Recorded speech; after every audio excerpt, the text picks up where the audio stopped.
Capítulo 15. Contemplando o trono de Deus.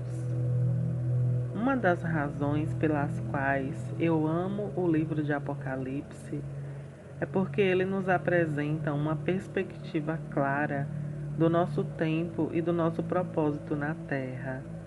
Além de retratar contrastes marcantes, terra e céu, tempo e eternidade, bem e mal, ilusão e realidade, mentiras e verdade, o reino da luz e o império das trevas. Meditar nessa revelação nos lembra de que este mundo está passando, já que o seu foco está no que há de vir, o trono de Deus, a majestade e a eternidade daquele que está assentado e o indescritível esplendor da pessoa à sua destra. Em Apocalipse 1:3, há uma promessa destinada àqueles que abrem o coração e ouvem as palavras desse livro. Bem-aventurado aquele que lê e os que ouvem as palavras dessa profecia e que guardam as coisas que nela estão escritas, porque o tempo está próximo. Apocalipse 1:3. Durante os primeiros anos em que procurei estabelecer uma vida de oração consistente, sentia que as minhas preces se dirigiam ao ar, a alguma nebulosa longínqua além do meu alcance. A sensação era de que eu estava desconectado, como se não estivesse dirigindo as minhas orações a uma pessoa real. Com o passar do tempo, porém, a minha vida de oração foi tremendamente enriquecida por meio de uma simples ferramenta devocional, a qual comecei a usar há alguns anos e costumo chamá-la de visualizar o trono de Deus. Em Apocalipse, João descreve a cena em que nossas orações sobem ao céu e declara, por exemplo, o que acontece quando levantamos nossa voz e dizemos: Pai, eu te amo. Essa descrição do trono de Deus, do Senhor Jesus, dos 4 seres viventes e dos 24 anciãos mudou significativamente a minha vida de oração. Conforme a W. Tozer declara, precisamos praticar a arte de meditar longamente e amorosamente sobre a majestade de Deus. O alvo de nossa reflexão e reverência deve ser a pessoa de Deus, ou seja, quem Ele é. Eu aceitei esse conselho e comecei a meditar sobre a soberania do Senhor. A partir desse momento, o 4º capítulo de Apocalipse me foi revelado. Para auxiliar a minha reflexão, eu estudei cada frase de Apocalipse 4. Usei a minha própria Bíblia como concordância. Nos escritos de Daniel e Ezequiel encontrei descrições que tornaram a cena narrada por João ainda mais vívida. À medida que eu continuava os meus estudos, tornaram-se cada vez mais reais para mim a pessoa de Deus, a sala do trono celestial e o que lá acontece quando oramos, quando adoramos e quando cantamos louvores ao Senhor. Com isso, não estou me referindo ao uso de alguma técnica de visualização da nova era. Imaginar a maravilhosa cena que João descreve em Apocalipse 4 me ajuda a ter comunhão com o Senhor, em vez de dirigir as minhas orações apenas ao ar, como eu já fiz muitas vezes. Hoje, o foco do meu pensamento passou a ser a majestade divina assentada em seu glorioso trono, e eu falava diretamente ao seu coração.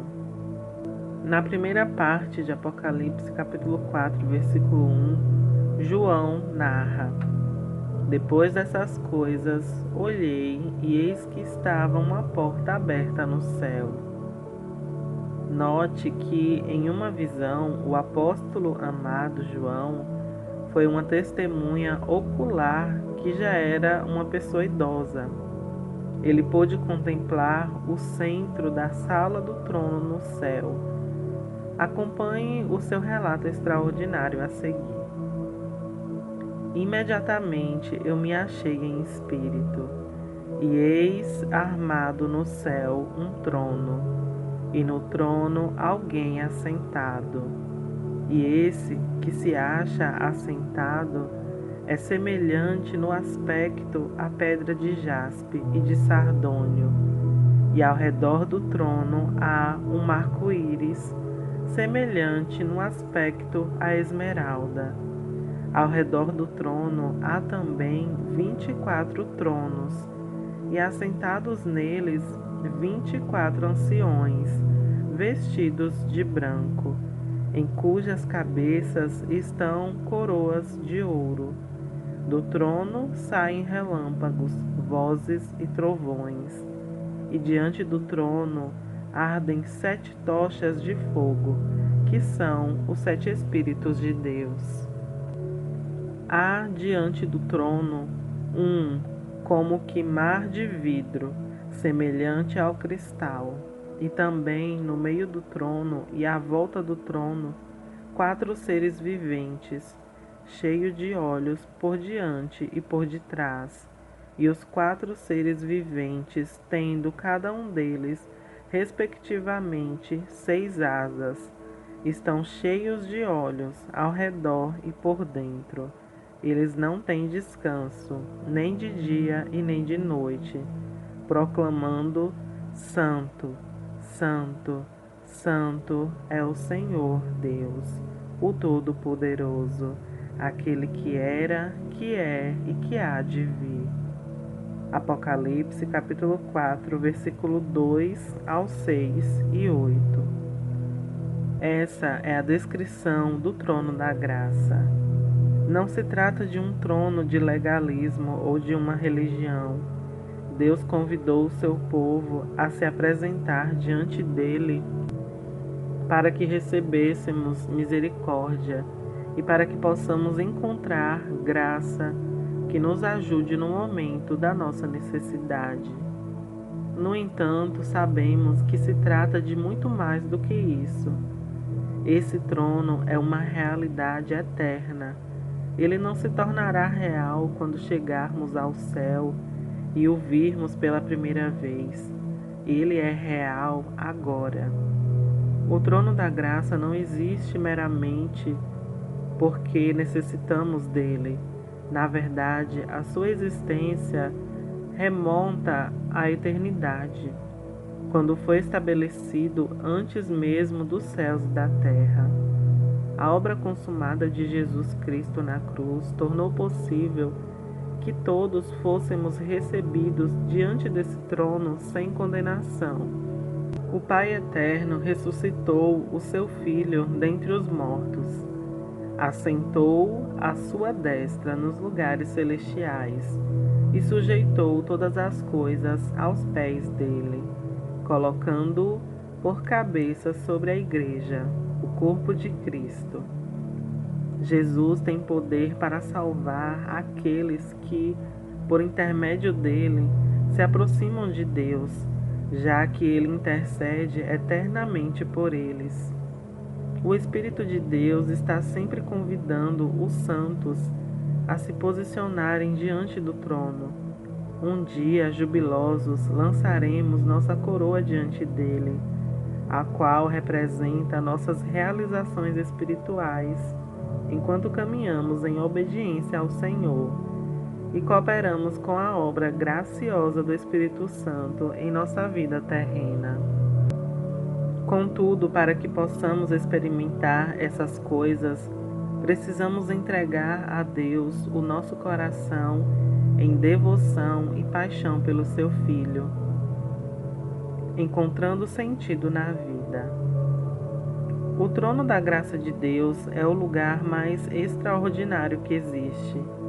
Ele é o fundamento de toda a ordem criada, o centro e o propósito de tudo, visto que aquele que criou o universo está assentado nele, e tudo existe para o seu prazer.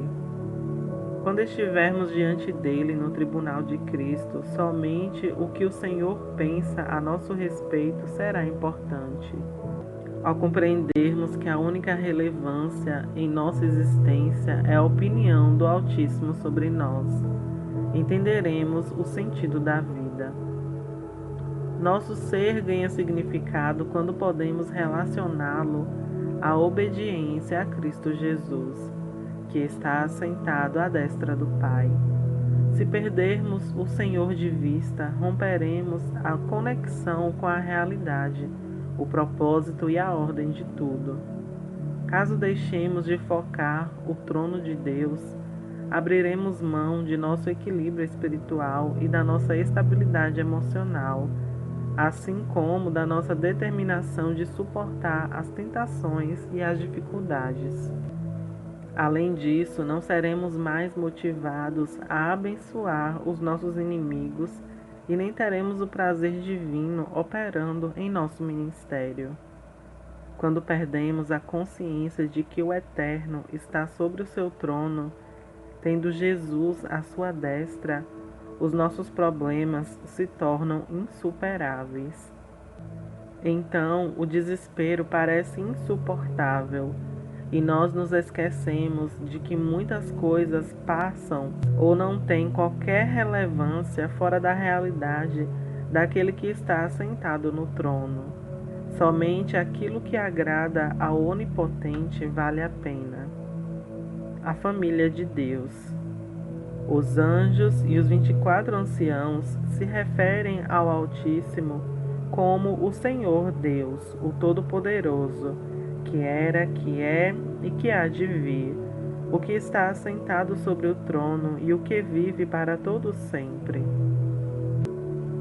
O nosso Salvador nos ensinou a chamá-lo de Pai, Pai nosso, que estás nos céus. E Paulo lembrou-nos de que recebemos o espírito de adoção de filhos, pelo qual clamamos Abba, Pai.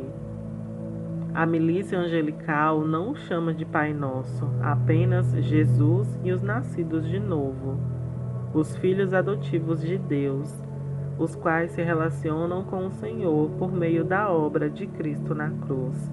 Somente esses têm o privilégio de chamar Abba, Pai. Uma comunidade adoradora.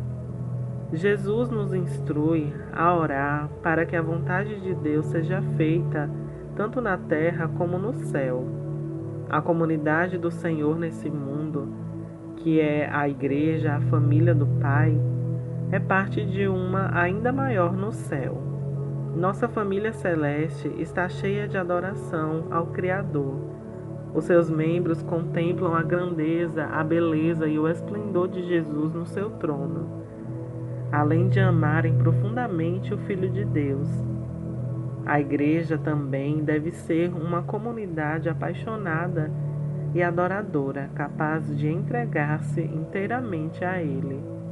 O propósito da família de Deus, no céu e na terra, começa e termina com a adoração diante do trono.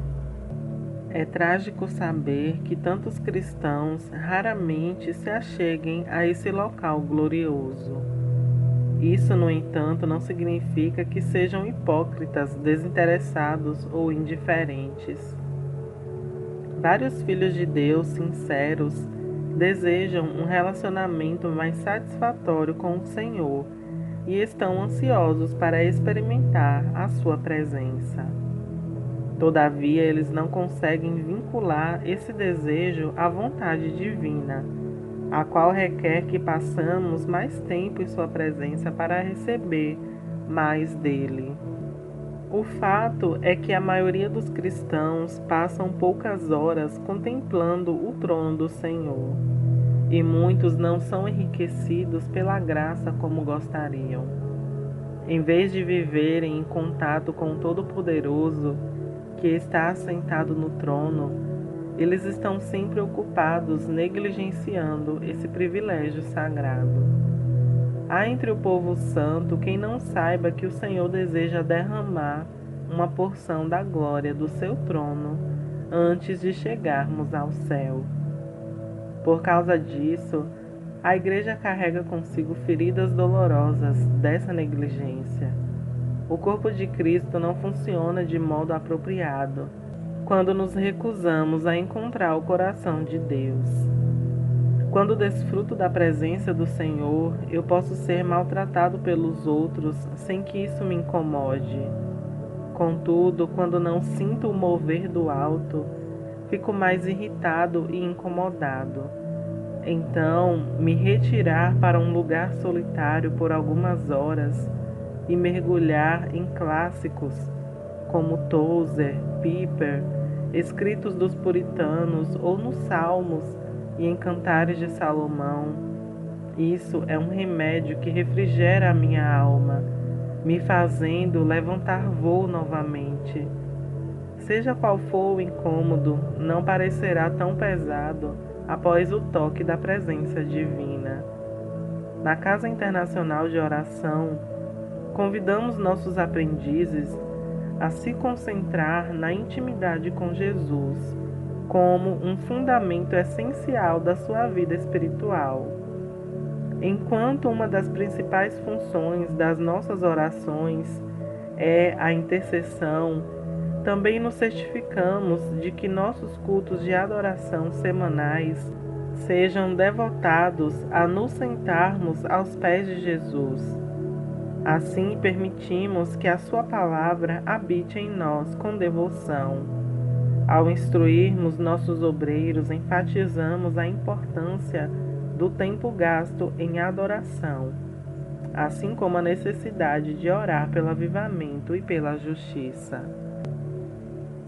Sem ter Jesus como foco, deixamos de desfrutar da sua presença e não temos o nosso coração abrandado para que funcionemos tal qual uma comunidade dinâmica, cheia de energia para servir uns aos outros em perfeita comunhão.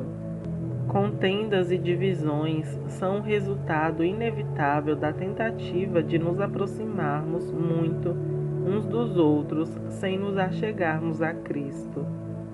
A única maneira de a Igreja funcionar conforme foi idealizada é tendo Jesus como centro da nossa vida comum. Caso percamos esse alvo, ele precisará ser restaurado. Em sua visão, o apóstolo João descreve 4 seres viventes e 24 anciãos, prostrando-se diante do Cordeiro, tendo todos eles harpas e salvas de ouro, cheias de incenso, que são as orações dos santos. Essas harpas simbolizam a nossa adoração, e o incenso perfumado, as orações dos santos, as quais ascendem, sobem ao céu diante do trono sagrado, cercado por miríades de anjos. O apóstolo também descreve os salvos diante do mar de vidro, adorando em meio ao fogo de Deus. Estamos assentados nos lugares celestiais com Cristo. Portanto, aprender a tocar o coração da pessoa real e gloriosa que está assentada no trono de glória é uma das dinâmicas essenciais da oração devocional inspiradora. Quando oramos, não lançamos palavras ao vento, como se ninguém nos ouvisse. Na verdade, falamos ao coração de Deus. Fazemos isso ao nos dirigir ao Senhor quando estamos diante do seu trono. Em oração, eu conduzo o meu coração ao Salvador, lhe oferecendo a minha adoração e as minhas petições. Então eu consigo contemplar a mim mesmo diante do mar de vidro, cheio de fogo, enquanto vejo o trono de Deus cercado de um glorioso arco-íris esmeralda. Desde que comecei a manter esse foco, a minha vida de oração foi enriquecida, contemplando o trono de Deus. O meu problema com o tédio durante as minhas orações não desapareceu de uma hora para outra. Contudo, pouco a pouco passei a sentir prazer em orar, ansiando por mais momentos de busca em devoção. Assim descobri o significado da canção. E as coisas da terra se tornarão estranhamente foscas à luz da sua glória e graça. Jamais imaginei que gostaria de orar, e acredito que se isso mudou a minha árida vida de oração, mudará a sua também. Persevere, não desista dessa prática. Muitas pessoas da iHope Kansas City que começaram a participar regularmente dos cultos de oração, confessaram ter a vida espiritual bastante superficial. No entanto, com o tempo, elas também foram transformadas. Para encorajar a minha jornada em busca de uma vida de oração consistente, eu priorizei a leitura e a reflexão de livros e ensinamentos que me inspiravam a orar. Aos 20 anos, eu me lembro de ter ouvido um sermão que me desafiou a ler A Vida de David Brainerd, de Jonathan Edwards, um influente teólogo norte-americano que viveu no século XVIII. A narrativa conta a história de Brainerd, que serviu como missionário junto aos índios norte-americanos de 1740. Depois da Bíblia, essa obra se tornou a mais influente que eu já li.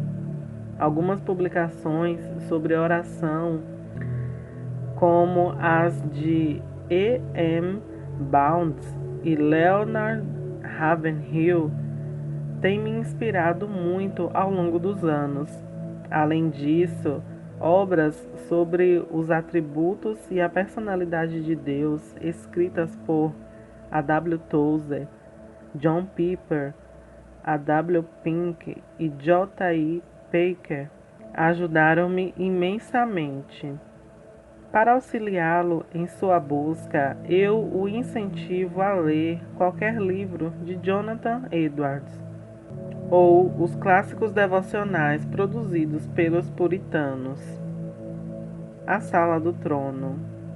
Os remidos estão assentados nos lugares celestiais com Cristo. Você já se imaginou adorando e intercedendo na Sala do Trono? Às vezes, em oração, eu sussurro: como eu te amo, Senhor. Dá-me um vislumbre do teu glorioso trono. Então, sem dizer uma palavra, simplesmente eu contemplo a cena extraordinária que o apóstolo João e outros profetas do passado nos descreveram. Quero encorajá-lo a buscar esse despontar estonteante que a palavra nos concede desse mundo invisível que nos governa. Imagine uma pessoa indescritivelmente gloriosa que possui cabelo e vestes brancas como a neve e está assentado no trono.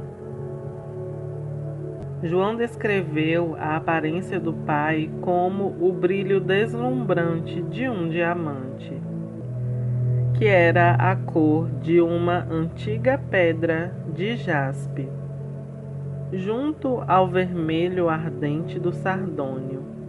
Em seguida, mentalize um arco reluzente, semelhante a uma esmeralda, envolvendo todo o trono de forma esplendorosa.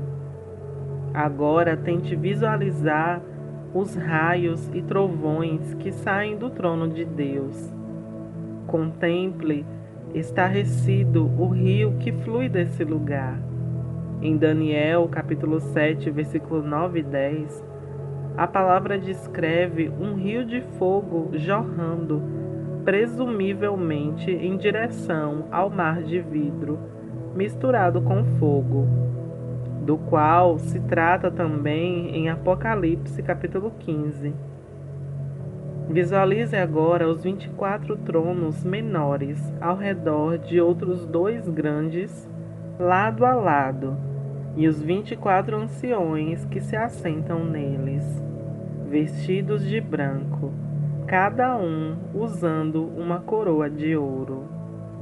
Então, em frente ao trono daquele que vive por toda a eternidade, imagine 7 tochas flamejantes, os 7 Espíritos de Deus, refletidas em um imenso mar de vidro transparente, assim como um cristal misturado ao fogo.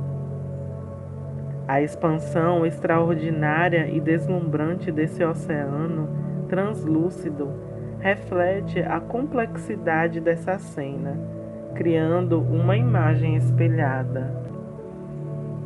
Imagine os 4 seres viventes sobrevoando as cercanias do trono incandescente de Deus.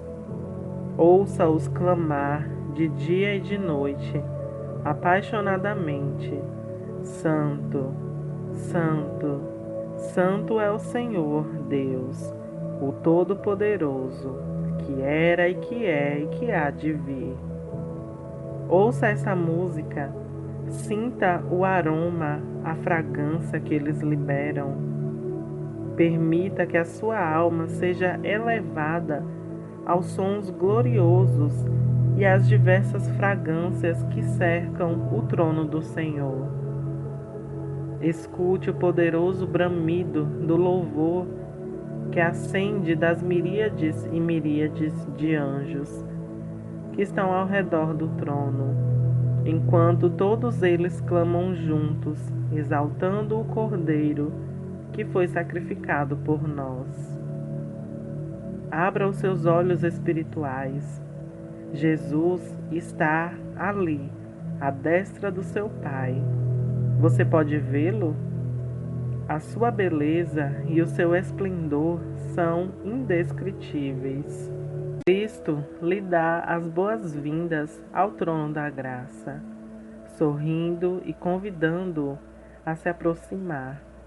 As milícias angelicais abrem caminho para deixá-lo passar, pois viram um dos filhos de Deus chegar. O versículo 2 de Apocalipse 15 descreve onde nos posicionamos no mar de vidro. É nesse lugar que permanecemos, quando tocamos o coração do Senhor. Essa é a cena que vislumbro ao oferecer as minhas orações devocionais, e você também pode fazer assim. Ao nos colocarmos nessa posição, dia após dia, a nossa vida espiritual certamente será enriquecida. A nossa alma será revigorada e a nossa mente renovada.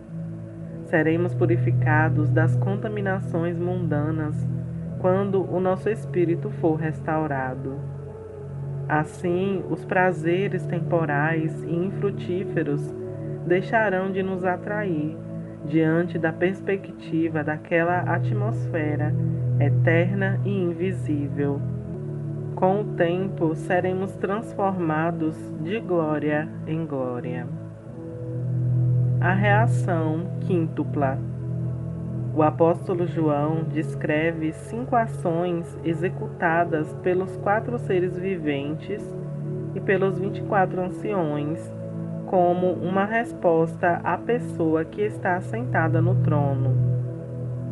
Quando esses seres viventes derem glória e honra e ação de graças ao que se encontra sentado no trono, ao que vive pelos séculos dos séculos, os 24 anciões prostrar-se-ão diante daquele que se encontra sentado no trono. Adorarão o que vive pelos séculos dos séculos e depositarão as suas coroas diante do trono, proclamando: Tu és digno, Senhor e Deus nosso, de receber a glória, a honra e o poder, porque todas as coisas tu criaste. Sim, por causa da tua vontade vieram a existir e foram criadas. Apocalipse capítulo 4, versículo 9 ao 11. Observe a atividade extraordinária ao redor do trono de Deus. Os 4 seres viventes glorificam, honram e rendem ações de graças ao Senhor. E os 24 anciãos adoram a Ele, lançando diante dele as suas coroas. Não posso julgar ter alcançado o entendimento pleno da implicação de qualquer uma dessas atitudes. Todavia, creio que precisamos considerar essas 5 reações que fluem do coração dos mais próximos do trono de Deus. Reflita sobre a consequência de cada uma dessas ações em sua vida. Primeira, glorificando a Deus. Os 4 seres viventes continuamente dão glória ao Senhor. O que significa dar glória a Deus? Como podemos glorificá-lo? O apóstolo Paulo afirmou que nós nos gloriamos em Jesus Cristo. Em outras palavras, nós nos deleitamos em Jesus. Quando louvamos a Deus, expressamos o nosso prazer nele e a nossa adoração a Ele. Segundo, honrando a Deus. Como podemos honrar a Deus? Nós o fazemos por meio de uma vida de obediência radical, que expressa o nosso desejo de glorificá-lo. Isso significa colocar de lado os nossos objetivos pessoais para que possamos obedecer a Ele de todo o coração. Demonstramos o nosso respeito e o valor que lhe atribuímos cumprindo as suas ordens. Jesus declarou que provamos o nosso amor pelo Senhor quando obedecemos a Ele completamente. Terceiro, agradecendo a Deus. A gratidão flui de um reconhecimento de que os nossos benefícios vêm da bondade de Deus e do seu comprometimento conosco, e não das nossas boas obras ou do nosso comprometimento com Ele. Nós não motivamos o Senhor a nos amar. Ele é quem nos leva a amá-lo. O Pai sempre nos concede muito mais do que entregamos a Ele. Quando entendemos isso, o nosso coração se enche de gratidão e reconhecemos que a bondade e a generosidade divina, não a nossa dedicação, são a fonte das nossas bênçãos. Contemplar quem Cristo é e o que Ele sofreu, padecendo por nós na cruz, nos inspira a demonstrar gratidão a Ele. Quarto, adorando a Deus. À medida que reconhecemos a sua soberania, majestade, excelência e perfeição, somos totalmente transformados por quem Ele é. Quando contemplarmos o valor incomparável do Senhor, o nosso coração transbordará em adoração. Quinto, lançando a nossa coroa diante de Deus. A resposta apoteótica da adoração dos 24 anciãos foi que cada um removeu a sua coroa de ouro e a lançou diante do trono do Senhor. Esse objeto é um aspecto do galardão eterno dos cristãos, o resultado de suas realizações pessoais por meio da graça celestial. Quando estivermos diante do tribunal de Cristo e a nossa vida for avaliada, as obras, seja de madeira, feno e palha, que fizemos somente para ser reconhecidos, serão queimadas pelo fogo do Senhor. Apenas as realizações do fruto do nosso relacionamento com Jesus têm valor eterno e são vistas como ouro, prata e pedras preciosas. Elas representam tudo o que foi iniciado e sustentado pelo Espírito em nós e suportarão o fogo de Deus passando intactas por ele.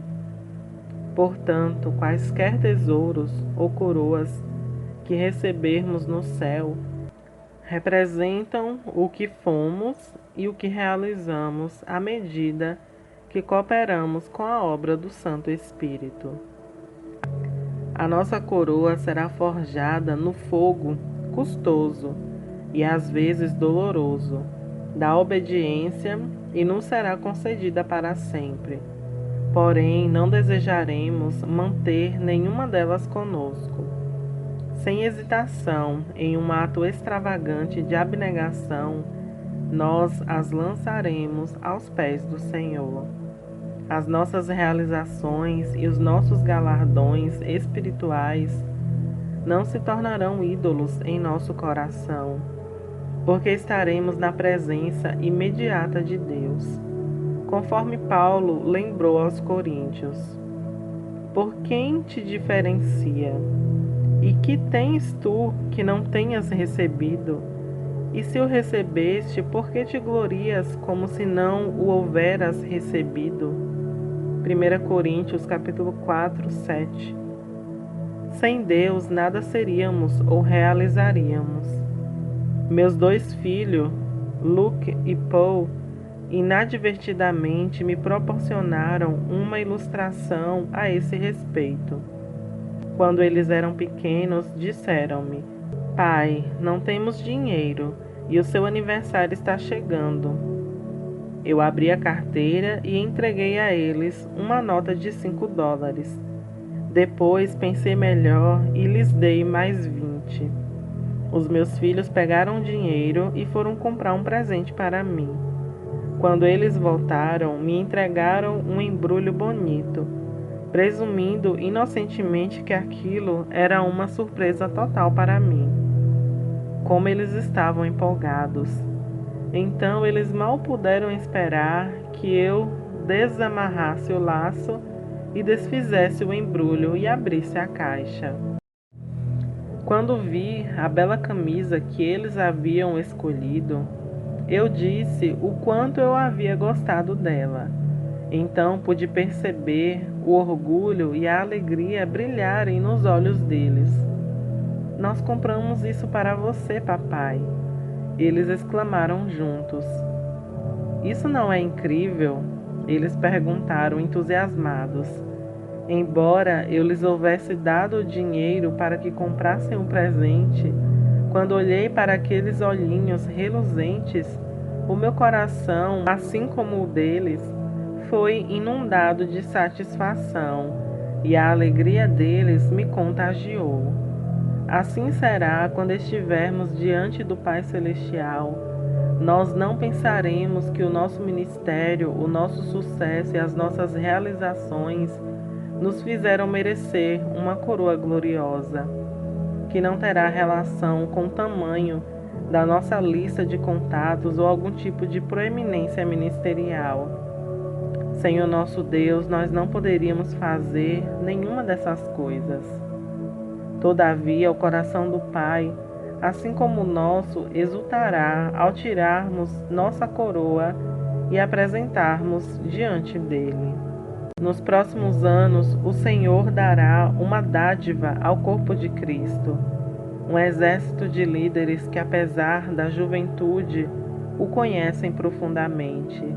Esses jovens, cheios de paixão por Jesus, alcançarão posições de liderança na igreja, e assim como Paulo, eles irão gloriar-se no Filho e não no próprio ministério ou no impacto que causaram. Eles proclamarão a palavra e levarão outros cristãos a se apaixonarem pelo Salvador. Então, juntos depositarão a sua coroa diante daquele que amaram eternamente.